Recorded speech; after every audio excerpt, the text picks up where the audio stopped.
Assalamualaikum warahmatullahi wabarakatuh. Salam sejahtera bagi kita semua. Salam, Om Swastiastu, Namo Buddhaya, salam kebajikan. Alhamdulillah, puji syukur bagi Tuhan Yang Maha Esa. Pada hari ini kita masih diberi kesehatan dan bisa bertemu pada acara webinar yaitu tentang Power Quality Solution. Dan sebelum ke materi, saya akan perkenalkan diri. Nama saya Dedi Santoso dan pada hari ini saya akan memberikan materi pada webinar kali ini.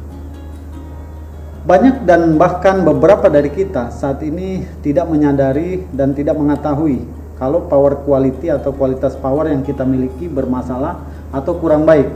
Sebenarnya hal ini bisa berefek terhadap instrumen atau peralatan yang kita miliki dan juga terhadap efisiensi penggunaan energi itu sendiri. Dan pada hari ini kami akan memperkenalkan produk-produk untuk mengatasi permasalahan di power quality itu, yaitu dengan menggunakan pasif dan aktif filter. Baiklah, yang pertama coba kita lihat adalah pasif filter. Jadi pasif filter ini merupakan salah satu solusi terhadap permasalahan power quality, dan pasif filter ini merupakan solusi yang lebih murah dibandingkan aktif filter, dan untuk beberapa permasalahan sudah bisa mengatasi permasalahan di power quality itu, yaitu sebagai contoh harmonic voltage dan current, juga high frequency noise, dan juga microsurge.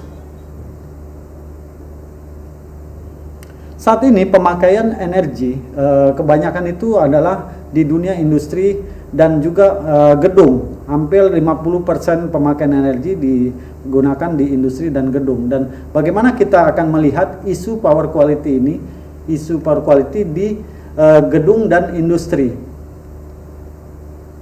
Dan kalau kita lihat karakteristik beban yang ada di sebagai contoh adalah kita AHU dan chiller dan juga lighting, di mana kita akan lihat bagaimana pemakaian modern dan juga konvensional. Yang pertama adalah sistem kendali, di mana sistem kendali ini untuk chiller konvensional itu masih menggunakan buka tutup valve, sedangkan modern itu sudah menggunakan aliran cairan pendingin, misalnya menggunakan inverter. Tapi kalau AHU sendiri untuk konvensional masih menggunakan damper, tapi kalau di modern ini sudah menggunakan inverter.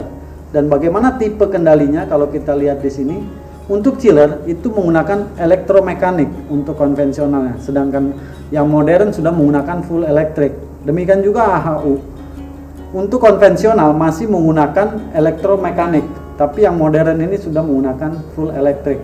Bagaimana efisiensinya kalau kita lihat antara chiller dan AHU itu sama. Jadi konvensional itu lebih rendah dibandingkan dengan modern yang lebih tinggi. Sedangkan cost fee-nya sendiri untuk chiller dan AHU yang konvensional itu rendah, sedangkan modern itu udah tinggi. Cuma yang jadi permasalahan adalah harmonik. Kalau kita lihat THD di sini untuk yang modern itu sangat tinggi ya, sedangkan yang konvensional itu rendah. Lalu bagaimana dengan pemakaian pada lighting? Untuk lighting ya, kita lihat banyak di gedung-gedung saat ini banyak mengganti dengan lampu LED yang tadinya TL, kemudian balasnya itu adalah tipe elektrik magnetik, kemudian diganti ke elektronik. Bagaimana efisiensi, cost fee dan THDI-nya kita lihat di sini sama seperti chiller dan AHU. Untuk lighting itu efisiensinya tinggi untuk gedung-gedung modern, sedangkan yang konvensional adalah rendah. Kemudian cost fee-nya juga tinggi dan THDI-nya juga sama seperti chiller dan AHU. Untuk yang modern tinggi. Jadi sebagai kesimpulan kalau kita lihat dengan adanya modernisasi ini, maka untuk chiller sendiri itu bisa saving energi itu sampai 40%, jadi 5% sampai 40%. Sedangkan di AHU sendiri juga sama, antara 5% sampai 40%. Sedangkan lighting itu dengan modernisasi dibandingkan dengan konvensional, untuk modern ini dengan menggantikan dengan sistem LED itu bisa saving 70 sampai 80%. Itu kenyataan yang ada. Lalu bagaimana dampak modernisasi terhadap sistem? Bisa kita lihat yang pertama adalah dampak positif, di mana pemakaian energi rata-rata di gedung-gedung konvensional non-green mark rating adalah 250 kWh per meter persegi. Sedangkan pemakaian energi rata-rata pada gedung modern platinum rating rata-rata adalah 154 kWh per meter persegi. Dan dengan modernisasi ini bisa kita simpulkan bahwa terjadi saving energi sekitar 40%. Lalu dampak negatifnya bisa kita lihat di sini ada 3 item.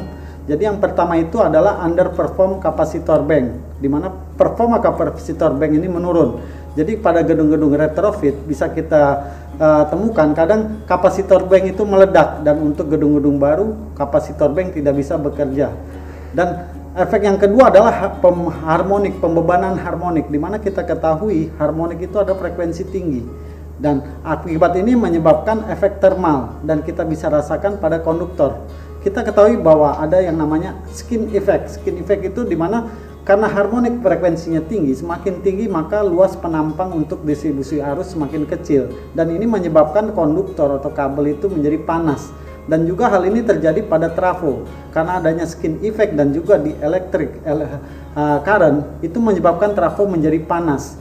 Dan juga terjadi adalah pembebanan tambahan pada chiller karena efek dari harmonik ini. Kemudian yang terakhir, netral seringkali kita lihat berarus, jadi adanya arus pada netral itu karena adanya harmonik ini.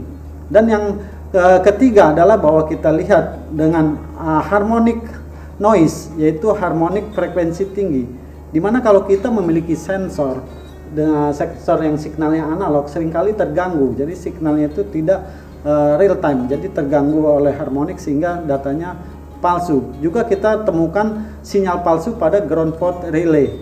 Itu juga salah satu penyebab yang bisa kita timbulkan karena adanya modernisasi ini. Dan yang terakhir adalah sistem komputerisasi, bahwa kita sering menemukan bahwa komputer itu menjadi hang atau data menjadi korup. Itu adalah dampak negatif atau efek negatif terhadap modernisasi ini. Baiklah, sebagai kesimpulan ringkasan kondisi harmonik ini. Jadi sebelum harmonik itu diturunkan, apa yang terjadi adalah bahwa ACB seringkali adalah gagal on, di mana suplai listrik ke beban itu menjadi terhambat. Dan yang kedua adalah sering alarm atau trip. Padahal kita cek kondisi di sana tidak ada fault dan tidak ada overload juga, tapi dia selalu trip.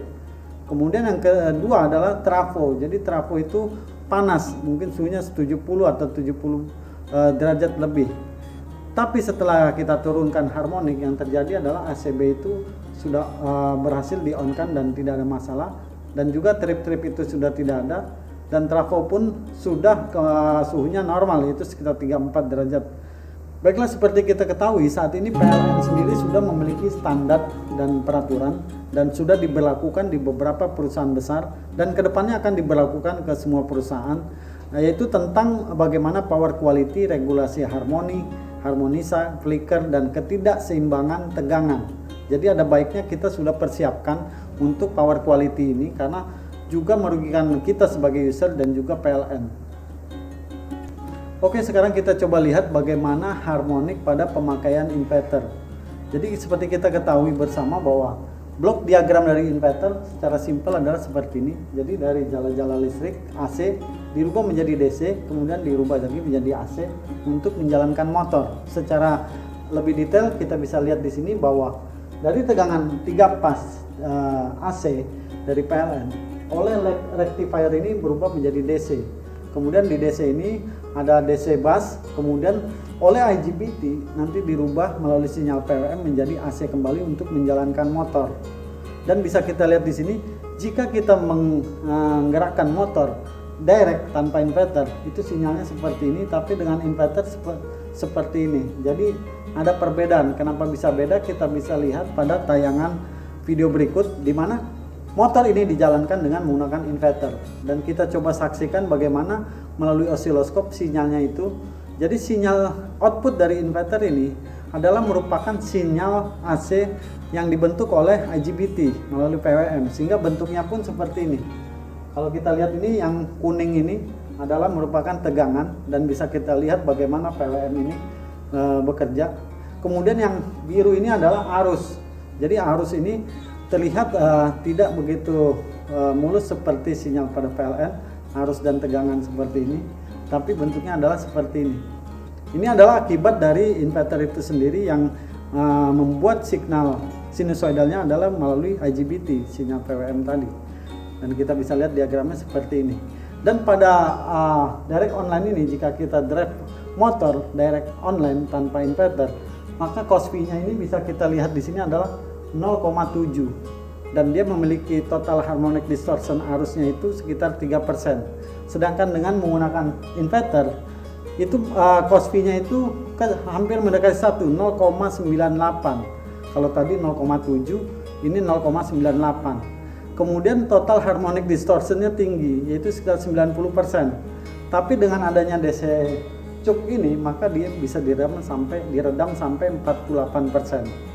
Dan seperti kita ketahui bahwa standar dari IC dan juga standar dari IE3 itu diperbolehkan, yang pertama untuk PCC itu adalah 5% maksimum, sedangkan untuk peralatan adalah 48%.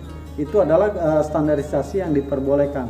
Jadi sebagai kesimpulan, dengan pemakaian VFD atau inverter, maka kapasitor bank itu tidak diperlukan, tapi yang diperlukan justru adalah harmonic filter. Kenapa? Karena kapasitor bank itu untuk memperbaiki cost fee, sedangkan dengan menggunakan inverter cost fee-nya udah mendekati 1, yaitu 0,98. Sedangkan yang jadi problem adalah bentuk sinyal yang seperti ini. Jadi terjadi harmonic noise pada inverter ini.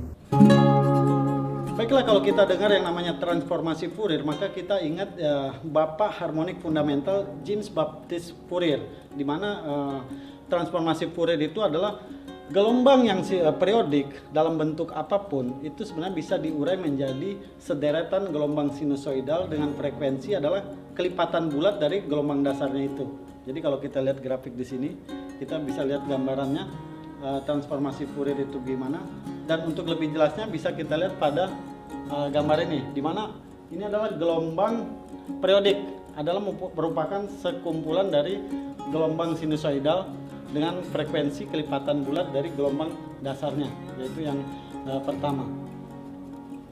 Berikut adalah produk dari Seekers. Jadi ini ada passive filter, dan kalau kita lihat diagram berikut, jadi kita memasang untuk servo drive, dan Seekers dipasang setelah jala-jala listrik, dan kita lihat waveformnya adalah seperti ini.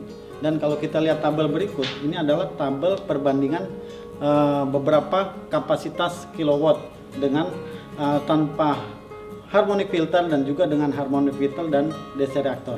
Kita bisa lihat di sini, ini adalah tanpa load. Ini terlihat THDI dan power factornya itu tanpa load itu sangat tinggi sekali ya, sekitaran 95. Tapi setelah dipasang itu bisa turun sampai 6, sekian. Dan kalau untuk 22 kW juga demikian. Tanpa filter itu sangat tinggi sekali. Itu pas dengan harmonic filter maka bisa turun sampai dengan di bawah 10. Dan 45 kW dan 110 kW juga seperti itu. Dan sebagai kesimpulan, semakin tinggi kapasitas maka semakin efektif pemakaian harmonic filter ini. Dan dengan demikian adalah power quality-nya akan diperbaiki sangat jauh sekali dan tidak akan berpengaruh ke instrumen lain. Dan kalau kita lihat di sini ada high frequency noise inverter, di mana inverter sendiri adalah merupakan tegangan outputnya merupakan bentukan dari tegangan DC dengan frekuensi tinggi on off-nya, sehingga membentuk yang namanya high frequency noise dari inverter itu sendiri. Dan kita lihat di sini ada beberapa jenis noise yang diakibatkan oleh inverter. Pada tabel ini kita bisa menggambarkan bagaimana noise itu bisa terjadi karena frekuensi tinggi tadi. Dan berikut adalah solusi yang diberikan, yaitu dengan EMC, Electromagnetic Compatible Standard, di mana ada kelas-kelasnya, ada kelas yang industrial ataupun kelas yang public low voltage network. Ini ada C1, C2 dan C3.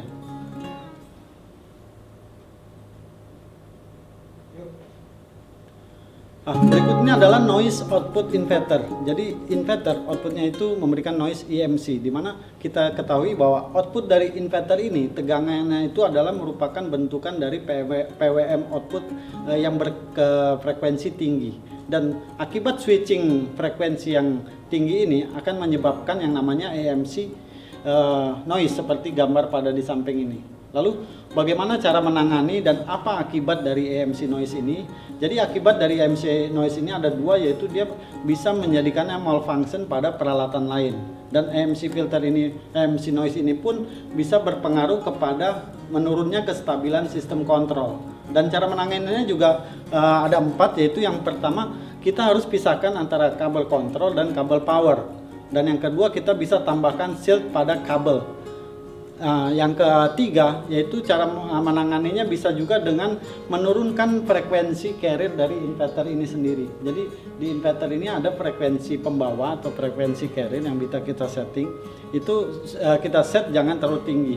Dan yang terakhir sebagai solusi terbaik yaitu kita menggunakan yang namanya EMC filter.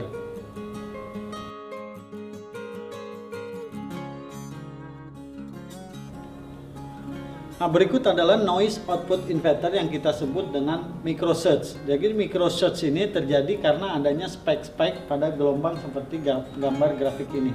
Ini diakibatkan karena jarak antara inverter ke motor ini jauh, sehingga gelombang yang tadinya di output inverter seperti ini bisa menjadi seperti ini. Dan cara menanganinya kita bisa menggunakan yang namanya dV per dt filter. Dan kalau kita lihat masalah jarak, kita bisa lihat di tabel berikut ini, di gambar ini, di mana antara drive atau inverter ke motor itu jaraknya sangat jauh, dan gelombang yang terjadi di output inverter adalah seperti ini. Tapi kita harapkan adalah mulus seperti ini. Nah, itu gimana caranya? Kita memiliki beberapa solusi tergantung dari jaraknya itu sendiri. Kalau tidak terlalu jauh, mungkin kita bisa menggunakan yang disebut AC reaktor output. Tapi kalau jauh itu bisa menggunakan microsurge filter atau yang kita sebut dV per dt. Dan kalau sangat jauh sekali kita bisa menggunakan yang namanya sine wave filter. Dan ini berkorelasi dengan harga karena sine wave filter itu harganya cukup lumayan mahal. Tapi itu merupakan solusi yang terbaik dan jarak panjang pun tidak bermasalah. Kalau kita lihat di sini bagaimana filter itu kita install, jadi jarak antara inverter ke motor yang sangat jauh kita bisa menggunakan sine wave filter seperti yang Sycus tawarkan di sini. Jadi Sycus kita install yang tadinya gelombang yang bermasalah menjadi mulus, dan sehingga tidak terjadi problem di motor itu sendiri. Kita bisa lihat pada grafik di bawah ini gimana kalau kita lihat output inverter itu gelombangnya yang terjadi adalah seperti ini. Jadi arusnya akibat ada harmonic dan noise itu dia nggak mulus lurus seperti ini sinusoidalnya, tapi dia bergelombang kecil. Dan dengan adanya pemasangan filter maka gelombangnya menjadi sangat baik seperti ini, dan ini menyebabkan motor berjalan sangat baik dan tidak ada kendala. Dan berikut ini adalah beberapa solusi yang bisa kita tawarkan jika kita memasang drive baik inverter ataupun servo, karena di era modernisasi ini kita banyak menggunakan inverter atau servo, tapi ada kendala yaitu mengenai harmonic maupun noise tadi. Jadi dari sisi input sendiri kita punya 3 alternatif solusi, bisa menggunakan EMC atau EMI filter atau input reaktor atau harmonic filter. Itu adalah sebagai solusi-solusi yang kita berikan untuk masalah-masalah di noise dan harmonic. Kemudian untuk sisi outputnya sendiri, seperti tadi sudah dijelaskan, kita bisa menggunakan yang namanya output reaktor. Seperti kita pengalaman di pabrik gula, 110 kW itu kita pasang output reaktor karena jaraknya 120 meter. Kalau tanpa itu mungkin nanti terjadi problem di motor, panas dan kabelnya juga panas dan menyebabkan alarm atau trip. Tapi dengan output reaktor ini maka semua berjalan dengan baik dan harusnya pun normal. Kemudian alternatif kedua itu ada dengan EMC atau EMI filter. Dan kalau yang lebih ini lagi kita menggunakan dV per dt. Dan yang paling baik yaitu menggunakan sine wave filter kalau jaraknya sangat panjang sekali. Tapi harga sine wave filter cukup lumayan mahal dibandingkan solusi yang lain. Itu adalah beberapa solusi-solusi yang bisa diberikan Sycus untuk mengatasi dengan passive filter. Mungkin itu aja yang bisa kita sampaikan, dan kita nanti berlanjut ke materi yang kedua yaitu active filter. Bagaimana solusi dan bagaimana kendala-kendala yang bisa diatasi dengan active filter YDEC. Terima kasih. Wassalamualaikum warahmatullahi wabarakatuh.